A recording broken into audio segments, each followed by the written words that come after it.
And welcome back to Miniature Dragon Comic Review, coming to you live from Seattle, Washington. Some of us are driving around Seattle, Washington. We Some of us are just sitting still in a car in Seattle, Washington. we will. That's what I'm talking about. We will hear a weird laughing voice in the background if we do our job right, as we have half a person on the show with us today, or I don't know how to do that. If it's just a voice. But anyways, welcome Woody and Alex back to the show. Our comic gurus for the evening, and we're going to do the other half of Green Valley, which I just want to let you know, Woody, I find very redundant because we already did the art, the storyline, the lettering, and I don't think it changed from the first set. No, but it did not. Did you find out anything about like how this book got started? Like, you didn't cover that last time, so I'm just wondering. Well, I mean, kind of did. I mean, we talked about Max Landis, the creator of the series. I don't know how he made the connections in the industry, but I mean, this was his first comic series that he did. Yeah. But why this story? Was there any story behind it? Like, if I go on Wiki with most of our comic books, there's like a little backstory about how it came about. That's why I'm asking. Well, then apparently I've come unprepared. Gosh darn it! I thought I was going to be at home recording this episode. But I mean, you were trying another attempt at carjacking. Yeah, well, we were at Ace Comic Con today, so that there you go. I think it's probably what you're going to find is that it's very much like it is for me, where somewhere along the line a germ of an idea kicks in, and then you pull the thread, and you suddenly got the story you get passionate about, because like this guy has hundreds of stories in his head. Why did he pick this one? Probably was just something he loved about it, and I think that's how any of these things get made, is that there's something that the writer feels passionate about, and they feel they've got a good story. Well, I mean, duh. Sorry, man. I did not have time to do that kind of research today. It's okay. I'll tell you what I found. Tales from the Green Valley is a British historical documentary TV series. Interesting. I had nothing to do with it, but that's what I found real quick. Yeah. But anyways, so we're going to go back into the story. Everybody knows where we left off last time. The sorcerer, the magic, the dinosaurs, things were going havoc. Our knights had been defeated. Their country was burned to the ground. Barbarians had killed them because they were too cocky, etc., etc., etc. Nothing. I'm not gonna lie, unless you guys found something to add, but I don't think there's a different art. I don't think there's a different in the storytelling. It was very consistent all the way through, and I didn't see that they corrected any of the problems that you have with the lettering, Woody. No, they definitely did not, because they have the same guys with the whole story. But one of the things I like about this is that, like, I like the graphic novel format of storytelling, where you can have like a good story can come to an end and there's a satisfying conclusion, and you don't have like this ongoing thing. Like, it's a common thing now where you get a series going and you do, about 50 issues or so. And the story has its ups and downs, but like this was just strictly like 9 issues and the story wrapped up, and it was very complete. And there were a lot of things I really liked about it and how it played out. But it's like you can sit down, you can read it, you can be done with it, and that's all there is to it. And it's like, what a good read, And that's all we're gonna say for a half an hour show. Thanks, Woody. Well, in this one, I also wanted to be a little less concerned about the spoilers. Like, I think, I really want to get into the nitty gritty in the story and like, how it wrapped up, and like some of the the more details in it, and put out the spoiler warning out, because like, I thought it was really interesting how like one aspect of it that I thought that was kind of neat. When you look at all the covers side by side, it starts out looking like a fantasy book, and then you got like the claws going through, and suddenly that morphs into the science fiction story that it actually is, and you start getting like more and more of that. Like the aspect of seeing these people from this medieval society, and they are looking at this event through the filter of how they perceive the world. And it does look like magic, but yet they're smart enough to realize that it's about that the guy's using tools. He's using, weapons and devices, and that these, like, from the filter of how they perceive it, they can conclude that by separating him from his devices, that they can win. And I thought that was a very real and very practical standpoint, because if they just simply gone after the guy and just shot him, or did a surprise attack and didn't bother to talk to him, the story would have been over right away. No, I got what you're saying. I don't. If we're gonna go into spoilers, we really should know about this before we go live in the episode, so we can put up spoiler alert things. So I don't know how I feel about that. So anyways, there were no spoilers in the last one. I've kind of put out on mine. These are the last 4, and like I said, I didn't see anything.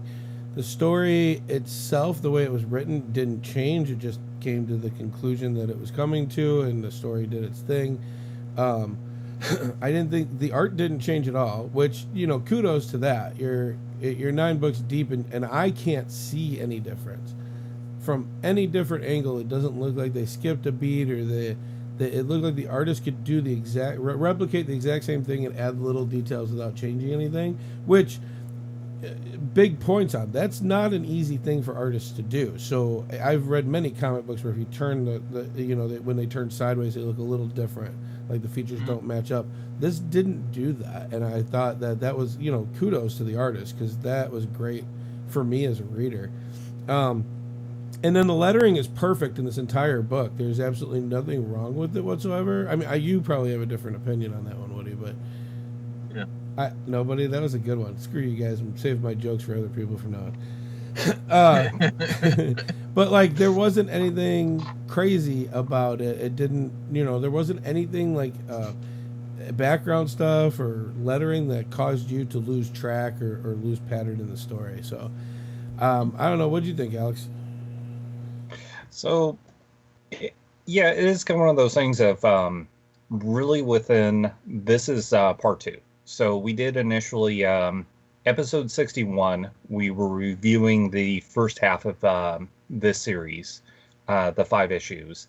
And then within episode 62, we're reviewing the rest of the 4 issues, because this has a run of 9 within this series.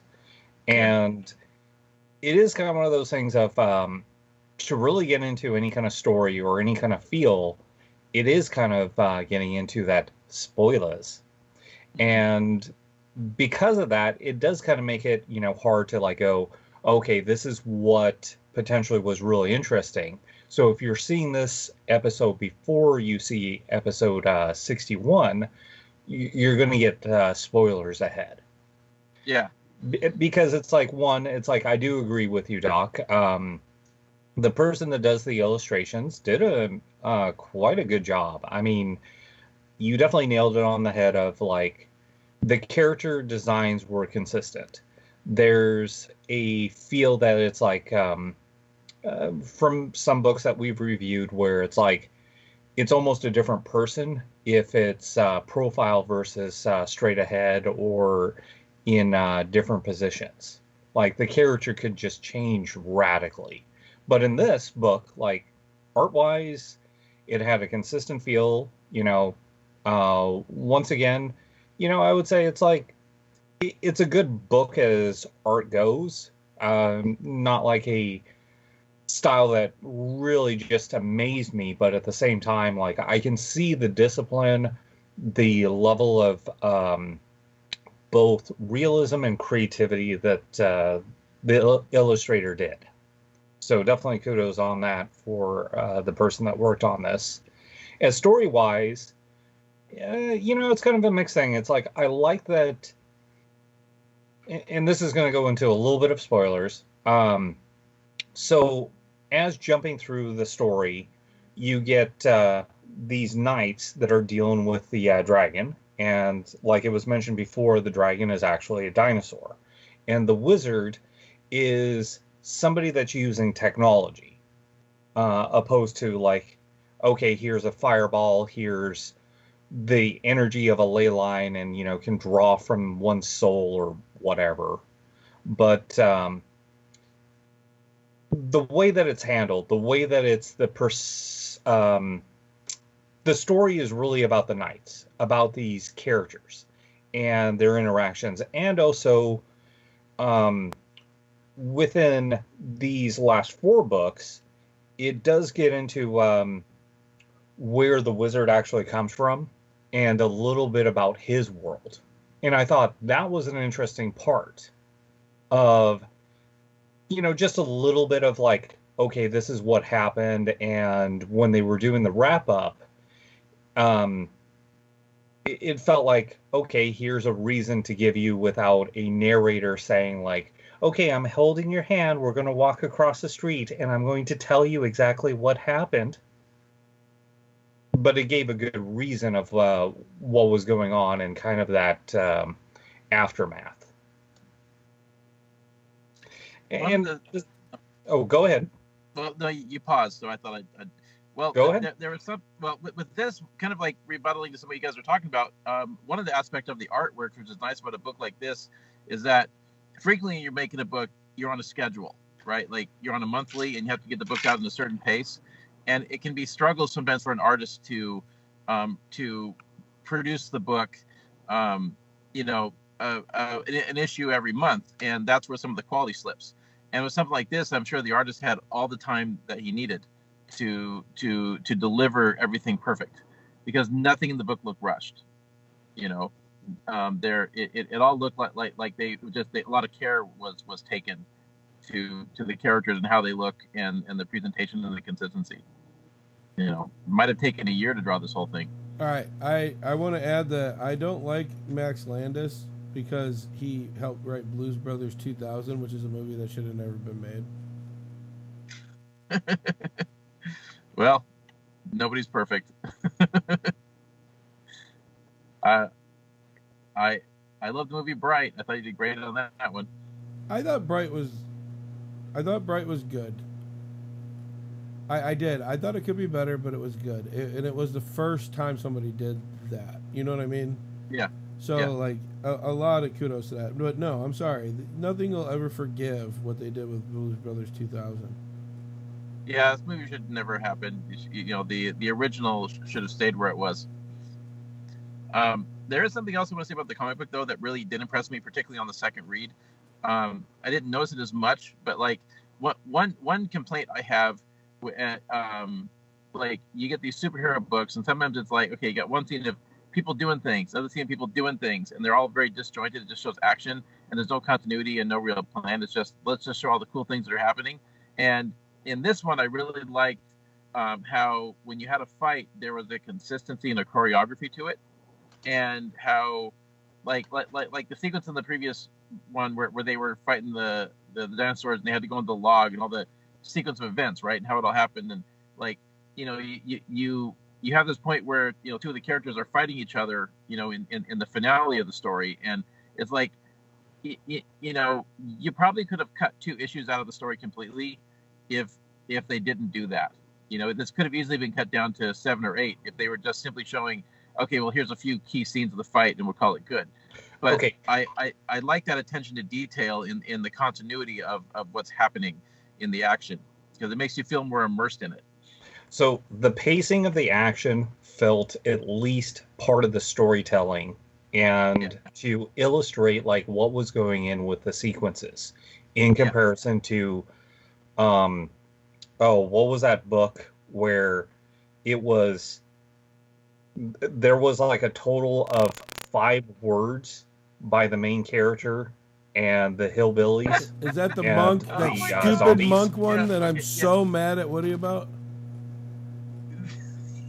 Sorry to reopen that wound, but Shaolin Cowboy. Yeah. And it wasn't 5 words in a book. That was 5 words for like 6 freaking issues. It was a quick read. I thought that was amazing. Oh my God, that was something else. But I mean, there's a reason why I bring this up is, so that book, yes, as the skills and the abilities of the artist was really well done, of like how Shaolin Cowboy was able to be illustrated.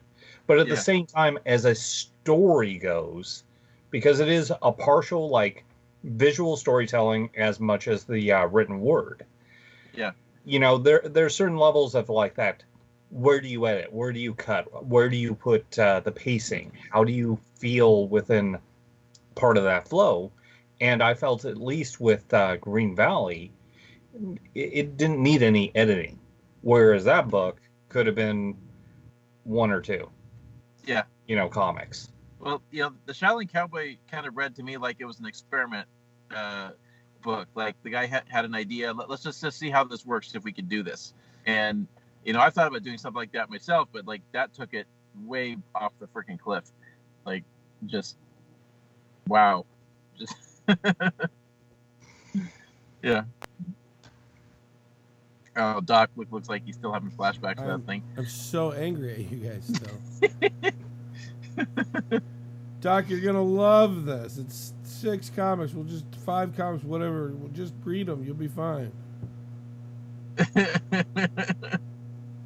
I thought it was an interesting concept. I kind of wish I'd paid more attention to it when it first came out. I think there's a lot of interesting concepts that don't need to be praised and worshipped, though. It was a bunch of art shoved into a cup of comics. It could have just been like, oh, well, here's the artist's portfolio. You can look through this real quick. Yeah. So, getting back to the Green Valley, though, since we're all gamers, it's an interesting study of like a story that could potentially be translated into an RPG, because I've been looking at some of these comic books review from that lens lately, and it's like, for a story like this, it's one of the stories that can be over too quickly if the game master isn't on his toes, because like the players are just, we'll just take out the wizard and take his stuff, but it's like, you have this and they almost win, multiple times, but then like, he's got the dragons, the slash dinosaurs, right? And the like the final strategy that they do, and then the whole scenario where the players basically turn on each other, and they have completely conflicting obligations. Like, it's interesting that one of them completely buys into the idea of we have to preserve the time stream, and from their perspective, he's like, well, geez, this future matters, right? We could wipe out human civilization. And the other guy's like, it hasn't happened yet. It's like they just I mean, I've seen, it's an interesting thing, because like in RPGs, you have just this inherent party unity that tends to get built in, which frequently forgives the most deplorable behavior. And people get away with just horrible things that they normally would not even dare do. And you don't see that this happen as often, where the players just turn on each other, and it's interesting how I also like how it resolved in the end, in a way. Like at the very end, when I originally read it, it's like you're reading through it, actually everything works out, everything's kind of nice and tidy, and it has a nice plot resolution and kind of a happy ending. And it's like, even up to the exact moment, I didn't know as a reader what was about to happen, and I really appreciated that aspect of it at the end, where I couldn't anticipate the ending, But I don't think you would have got that ending if it was player characters. I think they would have just slaughtered each other. Yeah, that, and nobody really RPGs anymore. They just want to fight. So it would have been a different comic. Yeah, Shannon. I'm getting the finger. It doesn't count unless it doesn't count unless she says it. I gave him the finger. Yeah, we did the first playtest session of my RPG last night, and Shannon was playing, and she wanted to take on a bunch of federal agents by herself. Well, if anything, you can just go to a previous save point, right? Just keep trying things until the Dark Souls is beaten. Yeah. She's telling me that she was approaching it from the same way she approaches video games. Yeah. We had a long discussion the last 2 nights. We were out until midnight having conversations about playing RPGs as video games, min-maxing versus role-playing. Yeah. We solved all the problems, but nobody was there to hear it. Yeah, exactly. So, well, how did you guys feel about how the story concluded in Green Valley? Like, you read the first 5. Now we're reviewing the last 4. I mean, I felt like the story was too big to resolve to review in an episode. Certainly too big of a reading assignment for everybody to read 9 issues in a week. But like, I really liked how it ended, and like I kind of would like to have seen more of the future, but it was one of those things where, like, just looking at like how story structures are treated, how people, like the theory of how you write a book, and coming from a guy that's like just basically a trained screenwriter, you had it kind of felt like the hero's journey scenario where the characters basically, they were riding high, they got crushed, they lost everything, and then had to kind of like fight their way back from the abyss, and then they did get their happy ending in the end. Like, how did you guys feel about it? I do not remember them in the comic book going to a Asian massage parlor and getting any happy endings. Okay. So I am slightly confused. No, so I mean the way it resolved, I don't know how I feel about the way it resolved. I like the middle more than I like the end. I will say that the ending is better than most of M. Night Shyamalan's stuff. So yeah, that's a good thing. Yeah. I don't know how good because of the comparison, but I like the characters. I like the character development in the story more than I actually like the ending of it.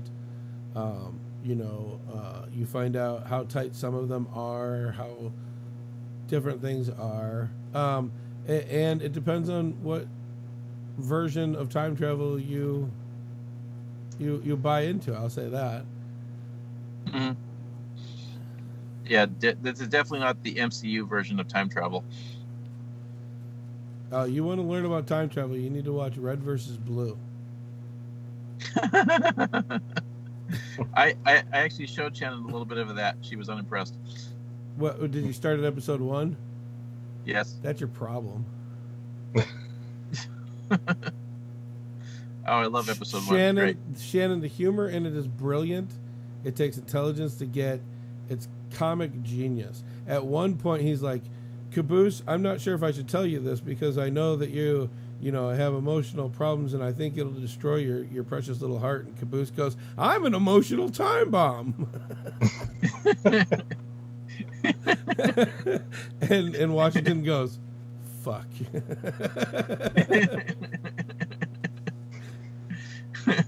So Shannon's sitting here for a second and she's looking all offended, and then you say the joke punchline and she's like just loses it. It's a good show. Give it a chance. But yeah, Green Valley, yeah, it was interesting. It's hard to predict the end. I kind of felt it coming because if you pay attention to some details, it leads into it. But it's one of those things.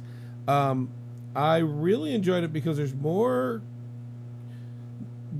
character development. The characters change within these 9 issues, and you learn about the characters, and you don't even need to know their backstory to understand their bonds just from what happens in the story and how things are treated, which for storytelling in comic books, that's kind of unusual. You don't really see a lot of change. Like, somebody gets used to their superpowers, but they really don't have like a change of heart of stuff a lot of times. Batman doesn't just go, "Oh crap, you're right," pull out a gun and shoot somebody.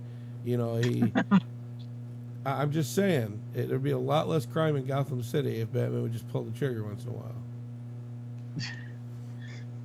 Well, we didn't get Michael Keaton. We got Bruce Wayne, so yeah.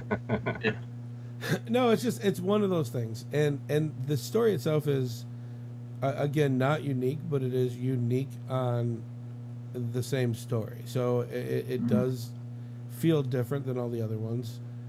Again, 9 issues of a comic is really hard to get to know people in a story, and I think that was really well done, well written. Even people who write novels don't nail that, and they have 900 pages. Yeah. But outside of that, I mean, it's a good comic.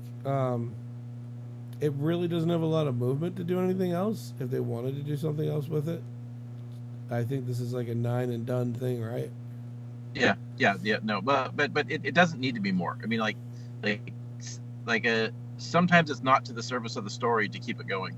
No, but they hint towards stuff, never explain it, and it would be cool to learn about that kind of stuff. But yeah, I mean, it is what it is. I mean, it's a good comic. Don't get me wrong. It's not something I would have in my collection.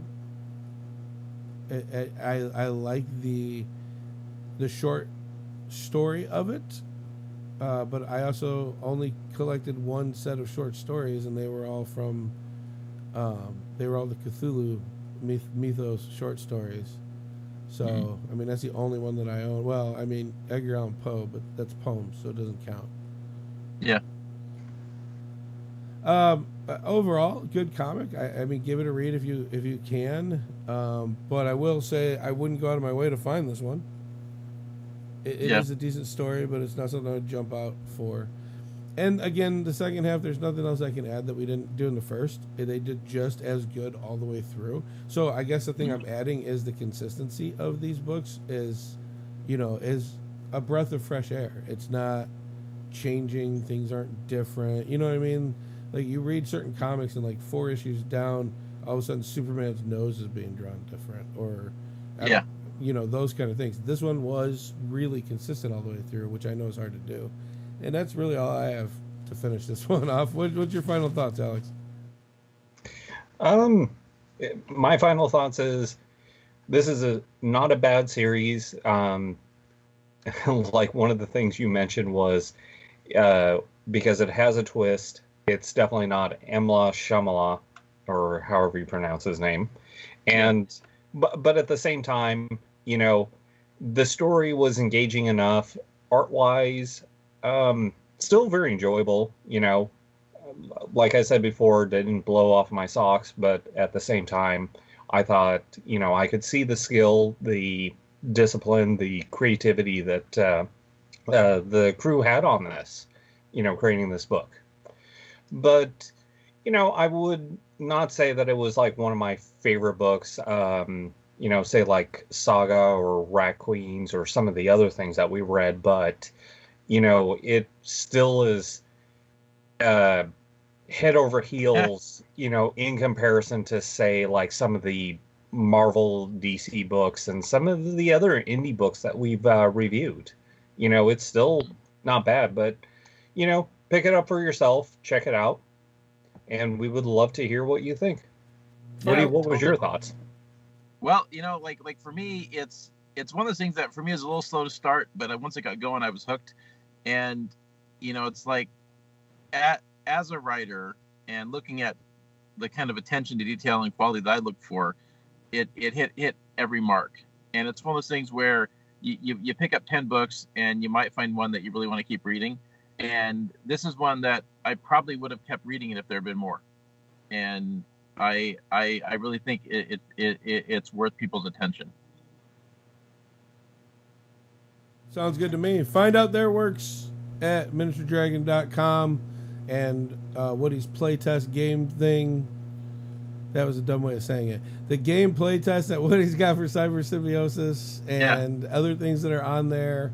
Come see us at Kent Cornucopia if you're in the area on July 12th through the 14th.